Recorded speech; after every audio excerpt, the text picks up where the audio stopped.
Cash to spare? If you've got $10,000 change, well, the ultimate smartphone could be yours. The Vertu TI claims to have a scratch-proof design and, believe it or not, a concierge available at just the touch of a button.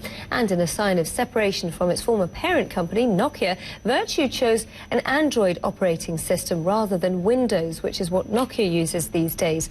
Earlier today, Vertu's chief executive, Perry Oosting, explained that decision to me and more.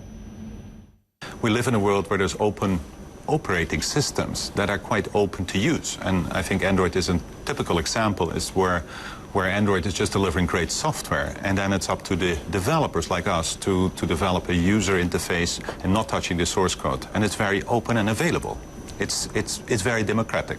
So in that respect, we didn't have any default in terms of going from a bigger corporation than a standalone business. Very different than in the car industry. But what about your customers? How are they going to be buying that and thinking, well, you know, if 2 or 3 years down the line, the operating systems shift, I've spent all this money on this phone, they don't have a big technological backup like Nokia, say if something goes wrong? Well, the backup is not because of Nokia or Vertu. Whatever the backup is if you want to store your data, if that's the backup where you're relating to, you have cloud services that sometimes are even independent from what kind of operating system it is. And then there's also the upgradability going forward that gives you that security element. So I don't see there's any risk in that, because that's not different than any other operating platform.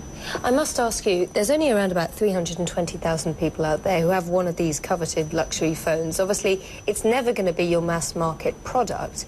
But then again, if you juxtapose that with the way how the average person buys a mobile phone, they only keep it for about 2 years or so. Run me through the logic of buying one of these. Well, the logic is, first of all, if you are interested in something which is different, unique, that's one element, in terms of that is not widespread.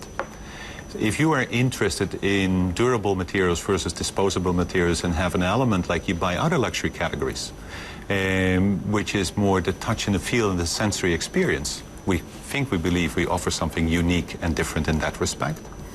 And I believe it's also delivering you services that, besides the normal usage of a smartphone and the browsing elements, you get additional services, which is, for example, the concierge or the encryption voice calls that we deliver, and the certainty on the package and the service proposition. I think we could be quite a unique choice.